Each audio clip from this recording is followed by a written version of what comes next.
Yeah, when you think about Bill Ragle, he's one of those guys that's steady and quiet and just always gets things done. So if we have a kind of that image of the tortoise and the hare, he would definitely be the tortoise, but he's the guy that's going to always cross the finish line and get the job done with quality and ask those insightful questions calmly. Very few, but it's one of those you really want to listen to.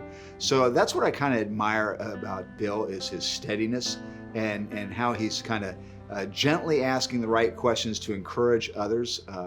And so that's what I think about when I think about Bill Ragle. So what made Dr. Ragle so effective in the classroom was his love for his students and his love for teaching. He really equipped his students with the tools that they needed to succeed, and he really fostered the growth of our critical thinking and problem-solving skills, which was a skill that we could take with us not only through the rest of our college education, but also through our careers and the rest of our lives as well.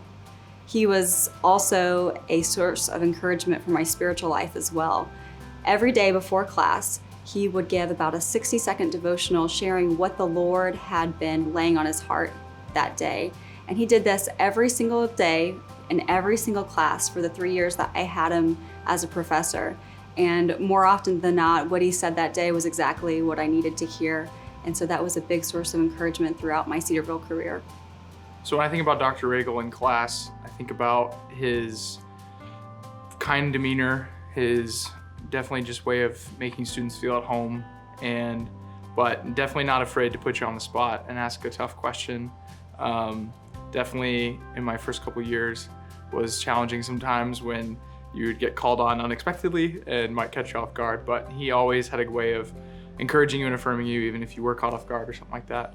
And just very kind, always never afraid to throw in a joke or two, and definitely his dry sense of humor, but was always a joy to just be with him in class, and I'm thankful I had him. Bill has impacted a lot of people's lives over the past 20 years. For me, I see Bill as a finance professor with a pastor's heart. I think of the passage from the book of Thessalonians where Paul said, "I'm willing to share with you not only the gospel of God, but myself." Bill was assigned to be my mentor when I first came here. And this is how I think of Bill. He and his wife Luann, they both shared not just their resources of books, of notes, of their time and of their money, but they shared of themselves. I've seen him at the church being involved in courses like Financial Peace, where he's attempting to help students be the best stewards they can be of God's funds. And so for me, it's impacted me to not only want to be the best I could be professionally, but to have that pastor's heart for the students as well. Yeah, so his fingerprints are all over my professional career as a financial advisor, but my life outside of my career as well. He taught me to be patient in difficult situations. He taught me to simplify matters in a way that made them extremely understandable, which is a really valuable skill in my career now. But I think most of all, his persistence in the face of adversity is something that was truly inspiring. Watching him go through things during my time at Cedarville and never miss a day, never lose sight of his job as an educator was pretty remarkable. As I think of the contributions that Dr. Ragle has provided to Cedarville, I must admit I didn't know him until the summer of 2012. So his longevity at Cedarville predates mine significantly. I did have the pleasure of meeting him and becoming a colleague of his in 2012 when I joined the School of Business.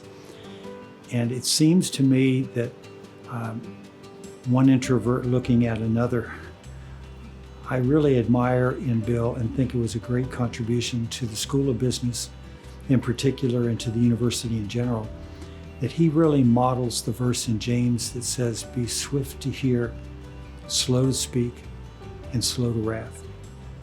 I remember him sitting in faculty meetings and often never saying anything. But when he did speak, it was a significant contribution, and usually a conversation ender, not because Bill in his tall stature had said it, but because it made so much sense and it synthesized what the rest of us were thinking. So that's what I see as a significant contribution of his. Bill, you're kind of that larger than life guy because you're from Texas, and always reminding of us too, by the way. And we really appreciate everything you did for us as a School of Business Administration, that quiet leadership of the finance major, always the calm professionalism. And many of us also help you for getting us a better retirement program.